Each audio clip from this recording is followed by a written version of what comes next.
할렐루야, 반갑습니다. 오늘은 헐고 일으키라 라는 제목으로 하나님 말씀을 나누고자 합니다. 성경 말씀은 요한복음 2장 13절에서 22절까지의 말씀입니다. 오늘 본문에 보면 6월절을 맞이하면서 예수님은 예루살렘 성전에 올라가셨습니다. 예루살렘 성전에 올라가시면서 우리가 먼저 살펴볼 것은 이스라엘의 교회사 중에 성전은 4번의 변천사가 있었습니다. 제일 먼저 이스라엘의 성전은 모세가 지은 성막이었습니다. 이것은 임시적인 것이고 이동식 성막이었습니다. 이 성막은 다윗 왕 때까지 500년간 이어져 내려왔습니다. 그 다음에 지은 성전이 바로 솔로몬이 지은 성전입니다. 7년간의 공사 끝에 아주 정교하게 아름답게 지어진 성전이 이 솔로몬 성전입니다. 그러나 안타깝게도 이 성전은 BC 586년 바벨론의 느부갓네살 왕이 유다를 함락하면서 이 성전은 파괴되었습니다. 이제 그 다음 성전은 이스라엘이 바벨론에 끌려가서 70년 동안 포로 생활하다가 1차 포로 귀환이 있을 때 그 1차 포로 귀환 중에 유다로 돌아온 스룹바벨이라는 사람을 통해서 성전이 또 한번 지어지게 됩니다. 물론 이 성전은 솔로몬 성전에 비하면 너무나 초라하고 작습니다. 그럼에도 불구하고 이스라엘 사람들의 마음을 모으는 데는 큰 기여를 했던 성전입니다. 이것을 제2의 성전이라고 부릅니다. 그 다음에는 네 번째 이 성전, 바로 이 성전은 헤롯 1세, 그러니까 헤롯 대왕이 지은 성전입니다. 앞서 봤던 스룹바벨이 지은 이 성전을 개축한 것입니다. 4번씩이나 이렇게 계속 공사하면서 보충하고 넓히고 하면서 진 것이 바로 이 헤롯 성전입니다. 헤롯은 이스라엘 사람들의 마음을 사기 위해서 이 성전을 지었습니다. 하지만 이 성전이 완공된 6년 만에 AD 70년에 로마의 티투스 장군이 예루살렘을 함락하면서 정말로 예수님의 말씀대로 돌 위에 돌 하나 쌓이지 않도록 이 성전을 무너뜨렸습니다. 그 중에 서쪽 벽만 남겨놨는데 이것이 오늘날 통곡의 벽이라고 하는 곳입니다. 이렇게 이스라엘의 성전은 4번의 변천사를 거쳐서 오늘에 이르게 되었습니다. 예수님께서 찾아가신 곳은 바로 이 헤롯 1세 때 지은 이 성전인 것입니다. 성전의 제일 되는 사명은 예배 드리는 것입니다. 예수님께서는 예배를 드리시기 위해서 성전에 올라가셨습니다. 근데 성전에 올라가셨는데 예수님은 예배 드리기 이전에 무엇을 먼저 하셨냐면 채찍을 만드셔서 휘두르기 시작하셨습니다. 갑자기 왜 이렇게 하셨을까? 오늘 14절에 보면 성전 안에서 소와 양과 비둘기 파는 사람들과 돈 바꾸는 사람들이 앉은 것을 보시고 이렇게 말씀하고 있습니다. 물론 그 당시에는 이것은 합법화된 것입니다. 소, 양, 비둘기를 팔고 돈을 바꿔주는 것은 할 수 있는 일. 왜냐하면은 이날 제사를 드리기 위해서 사람들은 소나 양이나 비둘기를 멀리서부터 끌고 오는데 하나님께 드리는 제물은 흠이 없어야 되는데 멀리서부터 끌고 오다 보면 흠이 생기기 마련입니다. 그래서 사람들은 차라리 그러느니 성전 앞에 있는 깨끗한 소나 양이나 비둘기를 사는 게 낫다 해서 그렇게 했던 것입니다. 그리고 돈을 바꾸는다는 것도 뭐냐면 그 당시 유대는 로마의 그 식민지 속에 있었기 때문에 로마 화폐가 통용이 되었습니다. 그러나 20세 이상의 유대인 남자들은 매년 반세겔의 성전세를 냅니다. 근데 이 성전세는 로마 돈으로 낼 수 없습니다. 이 성전세는 유대인 돈으로 내야 되기 때문에 로마 돈을 유대인 돈 세겔로 환전해야 되기 때문에 환전할 수 있는 장소도 있었던 것입니다. 그러니까 소나 양이나 비둘기를 파는 것이나 돈을 환전하는 것은 이것은 할 수 있는 일이었습니다. 그런데도 불구하고 예수님께서 이렇게 분노하셔서 채찍을 휘두르신 이유는 예배, 온전한 예배를 목적으로 이루어져야 될 이 행위들이 이제는 예배가 목적이 아니라 자기 사람들의 이익을 챙기는 수단으로 전락했기 때문에 예수님은 그들을 향해서 분노하셨던 것입니다. 그래서 15절에 보면 노끈으로 채찍을 만드사 양이나 소를 다 성전에서 내쫓으시고 돈 바꾸는 사람들의 돈을 쏟으시며 상을 엎으시고 이렇게 기록하고 있습니다. 채찍으로 내쫓고 쏟고 엎고 참 과격한 행동입니다. 그러나 그만큼 예수님의 그 행동은 그만큼 분노하셨다는 말씀이고 이 성전에서 행해지는 예배에 대한 예수님의 마음을 엿볼 수 있는 대목이라고 할 수가 있겠습니다.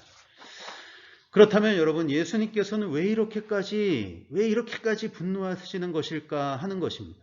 왜 이렇게까지 분노하실까? 그 이유는 21절에 보면 그러나 예수는 성전된 자기 육체를 가리켜 말씀하신 것이라 이렇게 기록되어 있습니다.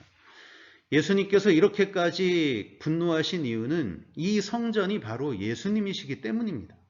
예수님의 몸을 상징하는 것이기 때문이었습니다. 에베소서 1장에도 보면 하나님께서는 만물을 그의 발 아래 두시고 그리스도를 교회의 머리로 삼으셨습니다. 교회는 그리스도의 몸이며 모든 것을 넘치도록 채우시는 분이 계신 곳입니다. 이렇게 기록이 되어 있습니다. 즉 예수님은 교회의 머리고 또 교회는 예수님의 몸이라는 것입니다. 그러니까 교회와 예수님은 뗄래야 뗄 수 없는 한 몸, 하나라는 겁니다. 성전은 예수님이고 예수님은 곧 성전이라는 것입니다. 그런데 이런 성전에서 성전에서 장사를 하고 있었다는 것은 예수님을 자신들의 욕심을 채우는 데 이용했다는 것밖에는 안 되는 것입니다. 그래서 예수님은 분노하셨던 것입니다. 그렇다면 여러분, 오늘 우리들은 어떻습니까? 고린도전서 3장에 보면 너희는 너희가 하나님의 성전인 것과 하나님의 성령이 너희 안에 계시는 것을 알지 못하느냐 이렇게 말씀합니다. 신약 시대에 와서 성전은 바로 우리 한 사람 한 사람이 성전이라고 말씀하고 있습니다. 그렇다면 성전인 우리와 예수님과는 어떤 관계입니까? 예수님과 우리는 하나라는 것입니다. 한 몸이라는 것입니다. 지난주 가나 혼인잔치 때도 있었듯이 여러분, 신랑과 신부는 한 몸 아닙니까? 하나 아닙니까? 이런 것과 마찬가지로 성전된 우리와 예수님은 한 몸이며 하나라는 것입니다. 그래서 오늘 우리들의 삶과 하나님의 영광과는 역시 뗄래야 뗄 수가 없는 겁니다. 우리의 삶이 하나님의 이름과 예수님의 이름과 이어질 수밖에 없다는 것이죠. 너희는 세상의 소금이요 빛이다. 왜 그렇습니까? 예수님이 이 세상에 빛으로 오셨기 때문입니다.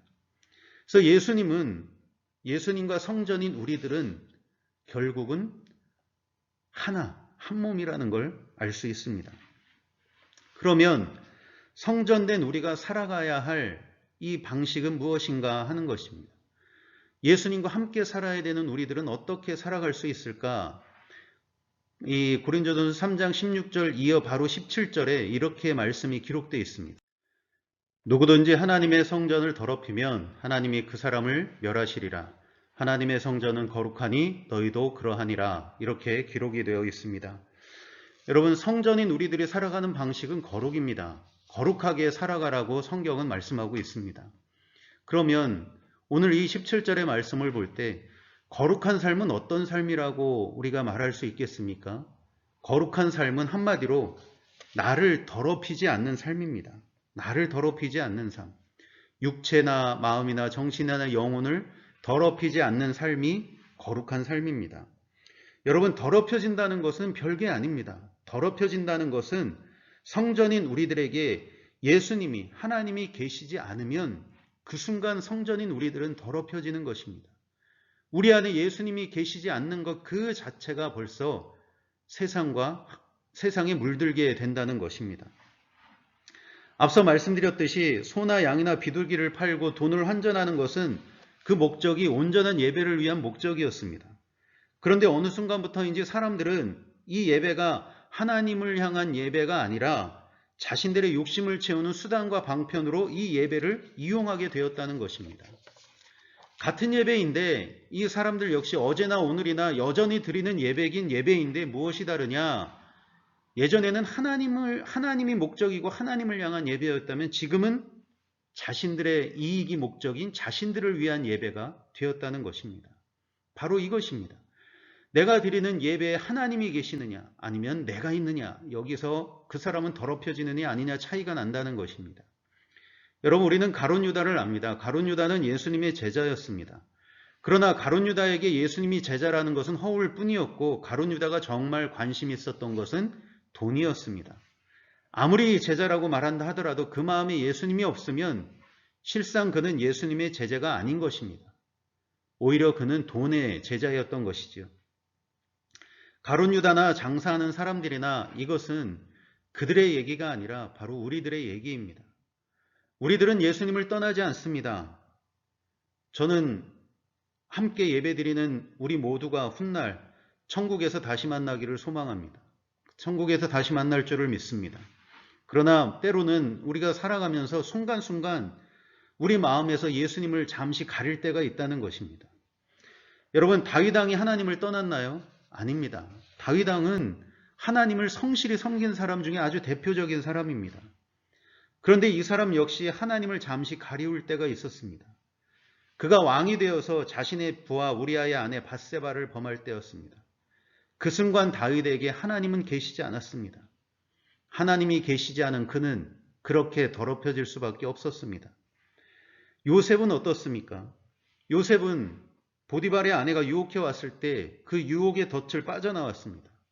창세기 39장에 보면 이 집에는 나보다 큰 이가 없으며 주인이 아무것도 내게 금하지 아니하였어도 금한 것은 당신뿐이니 당신은 그의 아내임이라. 그런즉 내가 어찌 이 큰 악을 행하여 하나님께 죄를 지으리까? 라고 고백합니다. 내가 어찌 큰 악을 하나님께 죄를 지으리까?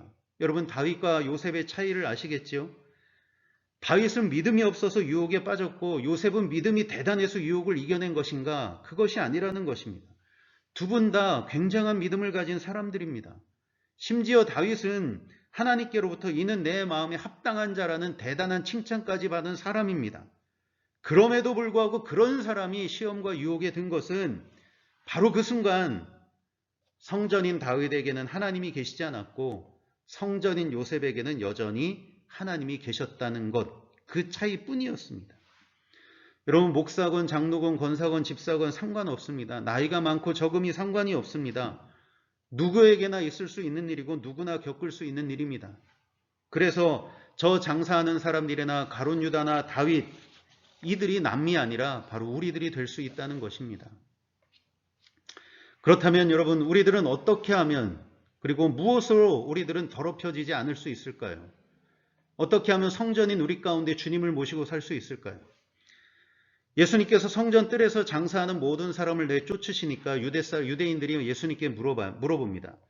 내가 이런 일을 행하니 무슨 표적을 우리에게 보이겠느냐? 무슨 표적이 있길래 네가 이런 일을 하느냐 하는 것이죠. 이때 예수님께서 말씀하십니다.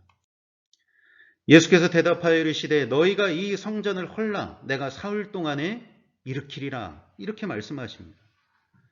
여러분, 여기에 답이 있습니다. 성전된 우리가 더럽혀지지 않으려면 허물 것을 허물어야 된다는 겁니다. 이 성전을 헐라, 벌써 더럽혀져 있는 그 성전을 헐라. 우리가 주님 앞에서, 예수님 앞에서 허물 것을 허물어야 된다는 것입니다. 그러나 감사한 것은 우리가 허물 걸 허물면 내가 사흘 동안에 일으키리라. 일으키는 것은 주님이 하신다는 것입니다. 우리 마음에 내쫓을 것을 내쫓으면 세우시는 것은 하나님이 하신다는 것입니다. 헐면 일으켜 주시겠다는 약속이신 것입니다.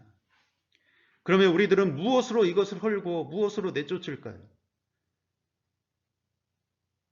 오늘 22절에 보면 예수님이 이런 말씀을 하십니다. 죽은 자 가운데서 살아나신 후에야 제자들이 이 말씀하신 것을 기억하고 성경과 예수께서 하신 말씀을 믿었더라고 기록되어 있습니다. 여러분, 죽은 자 가운데서 살아나신 후에야, 이게 무엇입니까? 이것이 바로 십자가와 부활 아닙니까? 죽은 자 가운데서 살아나신 후에야. 여러분, 십자가는 사랑입니다. 나를 죽기까지 사랑하신 하나님의 사랑, 예수님의 사랑이 바로 십자가입니다. 내 안에 허물어야 될 쓴 뿌리들, 내 안에서 쫓아내야만 하는 그 수많은 것들, 의지로도 안 되고 결심으로도 안 되고 노력으로 안 되는 것들. 그러나 여러분, 사랑이 오면 되는 줄로 믿습니다. 무엇보다도 뜨겁게 서로 사랑할지니 사랑은 허다한 죄를 덮느니라 하셨습니다. 사랑은 모든 것을 참으며 모든 것을 믿으며 모든 것을 바라며 모든 것을 견딘다고 하셨습니다. 여러분, 우리가 십자가에서 죽기까지 나를 사랑하신 그 주님의 뜨거운 사랑이, 그 사랑이 나를 위한 사랑이었다는 것을 우리가 느낄 수만 있다면 우리는 허물 것을 헐고 다시 일어날 수 있는 은혜를 받게 되는 줄로 믿습니다. 사랑이 힘이요, 사랑이 능력이요, 사랑밖에 없는 것입니다. 좋은 생각에 글이 하나 있었습니다. 교도관이 쓴 글 같습니다. 제가 한번 읽어보겠습니다. 외부 병원에서 한 수용자를 개호할 때였습니다. 여기서 개호라는 것은 범죄자를 지키는 일입니다. 그러니까 이분이 범죄자가 죄수가 아파서 외부 병원에 나왔는데 아마 이 죄수를 지키고 있었던 것 같습니다. 70에 가까운 그는 발목에 수갑을 찬 채 침대에 누워 있었습니다. 그의 소변을 치우거나 밤새 그를 감시하며 지키는 것이 제 임무였습니다. 부모님도 자주 찾아뵙지 못하는데 죄수의 병수발을 하려니 자괴감이 드는 것은 어쩔 수 없었습니다. 그렇지만 수용자가 괴로워하는 모습을 보면 때로 측은한 마음이 들기도 했습니다. 어느 날 그가 종일 밥과 물을 거부한 날 저는 큰일이라도 날까 싶어서 조금이라도 먹으라고 하면서 하소연하였습니다. 그러나 끝내 거부하더니 제가 귀찮았는지 출입문을 향하여 휙 돌아 누웠습니다. 한동안 그런 자세로 가만히 있더니 갑자기 어깨를 들썩이며 흐느껴 울기 시작했습니다. 그의 시선을 따라가자 출입문 창 너머로 연로한 할머니가 병실을 들여다보며 사라지기를 반복하고 있었습니다. 문을 열고 나가보니 키가 작고 등이 활처럼 굽은, 손대면 마른 낙엽처럼 바스라질 것 같은 연세 많으신 할머니가 서 계셨습니다.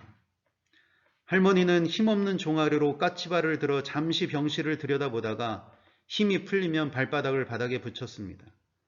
이것을 계속 반복하고 계셨습니다. 무슨 일이냐고 묻자 그냥 다리가 아파서 쉬는 중이라고 했습니다. 그러면서도 시선은 문틈으로 보이는 수용자에게 머물렀습니다. 70이 다 된 그 죄수도 역시 할머니를 바라보며 눈물을 흘렸습니다. 저는 두 사람의 관계를 눈치챘지만 서로 접촉할 수 없는 것이 규정이었습니다. 저는 할머니를 병실에 들어가 아들의 손을 잡게 할 수도 없고 그렇다고 쫓아내지도 못했습니다. 이러지도 저러지도 못한 채 그냥 우두커니 서서 힘겹게 서 있는 할머니를 부축할 뿐이었습니다. 어머니와 아들이 서로 바라보는 공간엔 죄와 벌은 없었습니다. 이 할머니께 그 아들은 죄를 지은 범죄자가 아니라 그냥 그의 사랑하는 아들이었습니다. 라고 이런 글이 올라와 있었습니다. 맞습니다. 세상에서 사람들은 그 사람을 범죄자라고 말하지는 모르겠지만 그 할머니가 보실 때는 그저 사랑하는 연약한 한 아들일 뿐입니다. 주님이 우리를 보실 때는 죄인이 아닙니다. 주님이 우리를 보실 때는 사랑하는 아들입니다. 그 사랑이 그 아들을 울게 했고 그 사랑이 그 아들이 지나온 잘못 살아온 세월을 땅을 치며 후회하게 했던 것입니다. 그 아들을 허물고 다시 세웠던 것은 어머니의 사랑이었습니다. 하나님의 사랑은, 십자가의 사랑은 우리를 다시 세워주게 되는 줄로 믿습니다. 키에그 캐로르라는 철학자가 있습니다. 이 철학자가 이런 말을 했습니다. 인생은 40부터가 아니다. 20부터도 60부터도 아니다. 인생은 십자가로부터다. 이런 말을 했다는 것입니다. 여러분, 그렇습니다. 인생은 십자가로부터입니다. 우리가 나를 사랑하시는 그 주님의 사랑을 알 때부터 우리의 인생은 바뀌게 되는 것입니다. 사랑을 알며 사는 사람과 사랑을 모르니와 사는 사람은 너무나 다른 삶을 살게 되는 것입니다. 예수님의 사랑을 우리가 진정 알게 된다면, 십자가의 사랑을 우리가 진정으로 알게 된다면 그때부터 우리들은 정말 새로운 피조물, 새로운 인생을 맞이하게 될 것이고, 내가 그토록 허물려고 해도 안 되던 것들이 허물어질 것이고, 우리의 삶의 부활이라는 것이 이런 것이구나를 알게 되는 기쁨과 감사의 삶을 살게 될 것입니다. 그러니 여러분, 십자가가 나를 위한 십자가요, 나를 위한 사랑이라는 것을 이제 다시 한번 깨닫고 알아보는 귀한 시간을 가지시기를 바랍니다. 특히나 허물어뜨리고 싶은 벽을 만났을 때, 유혹과 시험, 타협과 두려움이 있을 때 십자가의 사랑을 묵상해 보시기를 바랍니다. 그 사랑이 우리 마음에 스며드는 그 순간 그 벽은 무너질 것이고 우리의 삶의 부활의 영광이 나타나게 될 것입니다. 무엇을 결정하시기 이전에, 무엇을 행동하시기 이전에 먼저 주님의 십자가와 부활을 먼저 묵상하고 결정하고 행동하는 저와 여러분들이 되기를 간절히 원합니다. 이번 한 주간 십자가의 사랑으로 충만한 삶을 살아가시기를, 그리고 부활의 영광으로 충만한 의뢰를 누리며 살아가시기를 예수님의 이름으로 축복합니다.